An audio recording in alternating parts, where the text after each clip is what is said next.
Magdamag ang naging pag-ulan sa Quezon City kaya nahirapan sumakay ang ilang pasaherong papasok sa eskwelahan at trabaho. Live mula sa Quezon City, may unang balita si Bam Alegre. Bam?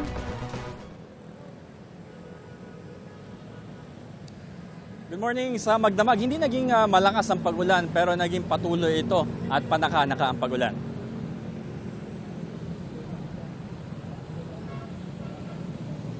Sa Commonwealth Avenue, umulan kaninang bandang alas 3 ng madaling araw. Naging mabagal ang takbo ng mga sasakyan dahil basa ang kalsada. Maulan din sa Litex na daanan din ng maraming sasakyan. Gayun din sa ilan pang pangunahing kalsada ng Quezon City, tulad sa Quirino Highway at Mindanao Avenue.